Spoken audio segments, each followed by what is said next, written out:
السلام علیکم ورحمۃ اللہ وبرکاتہ۔ امید ہے بچوں آپ سب خیر و عافیت سے ہوں گے۔ بچوں آج ہم 5 کلاس کا چیپٹر پڑھیں گے میثاق مدینہ۔ میثاق کا مطلب ہے معاہدہ یعنی وعدہ۔ جب رسول اللہ صلی اللہ علیہ وآلہ وسلم نے مکہ سے مدینہ ہجرت فرمائی تو مدینہ میں آباد قبائل میں یہودیوں کے علاوہ اوس اور خزرج کے قبیلے بھی تھے۔ اوس اور خزرج جو ہے بچوں یہ قبیلوں کے نام ہیں۔ اوس اور خزرج کا پیشہ زراعت تھا، یعنی وہ کھیتی باڑی وغیرہ کرتے تھے، جس سے ان کا گزارا بہت مشکل سے ہوتا تھا۔ اس کے علاوہ یہ دونوں قبیلے آپس میں لڑتے رہتے تھے، جس کی وجہ سے مالی طور پر بھی کمزور تھے، یعنی جو پیسہ آتا تھا کمائی کر کے وہ جنگیں کرنے میں، ایک دوسرے سے لڑنے جھگڑنے میں خرچ ہو جاتا تھا، تو مالی طور پر بھی مال کے لحاظ سے کمزور تھے۔ یہودی تجارت پیشہ ہونے کی وجہ سے بہت مالدار تھے۔ اوس اور خزرج قبیلے اپنی ضروریات پوری کرنے کے لیے یہود سے مجبوراً قرض لیتے تھے۔ یہ دونوں قبیلے جو ہیں اپنی ضرورتوں کو پورا کرنے کے لیے یہودیوں سے قرضہ لیتے تھے۔ یہود انہیں بھاری سود پر قرضہ دیتے تھے۔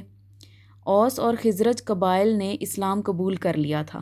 یہ دونوں قبیلے جو تھے اوس اور خزرج کے، انہوں نے اسلام قبول کر لیا تھا، اس لیے رسول اللہ صلی اللہ علیہ وسلم کی مدینہ آمد یعنی مدینہ آنے کے بعد ان کی آپس کی لڑائی ختم ہو گئی اور ان میں محبت کا رشتہ قائم ہو گیا۔ ان دونوں قبیلوں نے مکہ سے آنے والے مہاجرین کو اپنا بھائی بنا لیا۔ حضور صلی اللہ علیہ وآلہ وسلم سے پہلے یہودیوں کو مدینہ میں جو معاشی اور سیاسی برتری حاصل تھی، یعنی آپ صلی اللہ علیہ وسلم کے مدینہ آنے سے پہلے یہودی جو تھے وہ ہر لحاظ سے سٹرونگ تھے، پولیٹیکلی بھی اور ارننگ کے لحاظ سے بھی۔ وہ ان کی جو ان کی اسٹرینتھ تھی نا وہ اب ختم ہوتی نظر آ رہی تھی، اس لیے وہ مسلمانوں کے خلاف سازشیں کرنے لگے۔ یہودی جو تھے ان کی کوشش تھی کہ مسلمانوں کا آپس کا اتفاق ختم کر کے دوبارہ ان پر قبضہ برتری یعنی قبضہ کر لیں، برتری حاصل کر لیں، آگے بڑھ جائیں ان سے۔ ادھر کفار مکہ مسلمانوں کے بدترین دشمن تھے۔ وہ نہیں چاہتے تھے کہ مسلمان مدینہ میں آرام و سکون سے رہیں، اس لیے وہ مسلمانوں کے خلاف سازشیں اور جنگی تیاری کر رہے تھے۔ نبی کریم صلی اللہ علیہ وآلہ وسلم نے ان تمام اندرونی اور بیرونی حالات کا جائزہ لیا، یعنی مدینہ کے جو حالات تھے وہ اندرونی تھے اور جو مدینہ سے باہر کے حالات تھے وہ بیرونی تھے۔ جائزہ لیا یعنی ان پر غور و فکر کیا، ان کے حالات کے بارے میں سوچا اور آئندہ خطرات کا مقابلہ کرنے کے لیے مدینہ کے تمام گروہوں کے درمیان ایک معاہدہ یعنی ایک وعدہ جو ہے وہ کروایا، جسے میثاق مدینہ کہا جاتا ہے۔ میثاق مدینہ کی شرائط یعنی اس وعدے کی کیا کنڈیشنز تھیں وہ پڑھتے ہیں۔ اس معاہدے کی اہم شرائط یعنی کنڈیشنز مندرجہ ذیل تھیں۔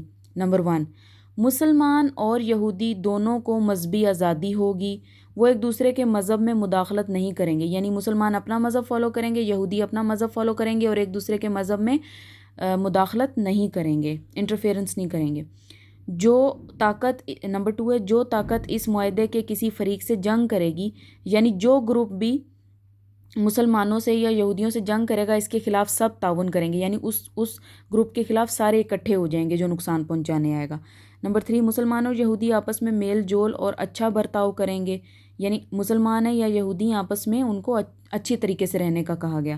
مظلوم کی مدد کی جائے گی، کوئی بھی فریق کفار مکہ کو پناہ نہیں دے گا، یعنی ان سے کہا گیا کیونکہ مسلمان اور یہودی دونوں مدینہ میں رہتے تھے تو ان سے کہا گیا کہ کوئی بھی جو ہے وہ مکہ سے آنے والے کافروں کو پناہ نہیں دے گا۔ نمبر 6، جب تک جنگ جاری رہے گی یہود بھی مسلمانوں کے ساتھ خرچہ برداشت کریں گے، یعنی جب بھی کوئی جنگ ہوگی تو یہودی بھی کیونکہ مدینہ میں رہتے ہیں اور وہاں پہ اپنی زندگی بسر کرتے ہیں تو اس لیے جب بھی کوئی جنگ ہوگی تو وہ بھی مسلمانوں کے ساتھ خرچہ برداشت کریں گے۔ نمبر 7، اگر مدینہ پر حملہ ہوا تو دونوں فریق یعنی مسلمان اور یہودی ایک دوسرے کا ساتھ دیں گے اور مل کر مدینہ کا دفاع کریں گے، یعنی مدینہ کی حفاظت کریں گے۔ نمبر 8، اگر فریقین میں کوئی جھگڑا ہو جائے یعنی آپس میں جھگڑا ہو جائے جس میں فساد کا اندیشہ ہو کہ جنگ ہو جائے گی تو اس کا فیصلہ رسول اللہ صلی اللہ علیہ وآلہ وسلم خود فرمائیں گے۔ اس کے بعد اس معاہدے کے کیا اثرات تھے، کیا رزلٹ تھا، اس کو پڑھتے ہیں۔ رسول اللہ صلی اللہ علیہ وسلم کے زیر اثر قوموں یعنی آپ صلی اللہ علیہ وسلم کے انڈر جو قومیں اور قبیلوں کے درمیان یہ معاہدہ مذہبی، ملکی اور سیاسی لحاظ سے بڑا اہم ثابت ہوا۔ بعد کے حالات نے یہ بات ثابت کر دی کہ اہل اسلام کے حق میں یہ معاہدہ بہت فائدہ مند ہے۔ اسی معاہدے یعنی میثاق مدینہ کا جو وعدہ تھا، اسی معاہدے کے ذریعے حقیقت میں ایک باقاعدہ اسلامی ریاست کا آغاز ہوا، جس میں مرکزی اور فیصلہ کن حیثیت رسول اللہ صلی اللہ علیہ وآلہ وسلم کو حاصل ہو گئی۔ یعنی کہ جو بھی مسئلے مسائل پیش آئیں گے آئندہ، دینی، دنیاوی، جو بھی مسئلہ ہوگا، تو آپ صلی اللہ علیہ وسلم کو اس پرومس، اس میثاق مدینہ کے وعدے کی وجہ سے ایک امپورٹنٹ شخصیت کا درجہ مل گیا۔ اس طرح حکمت یعنی سمجھداری کے ساتھ اور امن کے طریقے سے رسول اللہ صلی اللہ علیہ وسلم نے اللہ کی زمین اور اس کے بندوں پر حکم الہی جاری کرنے کا راستہ آسان کر دیا۔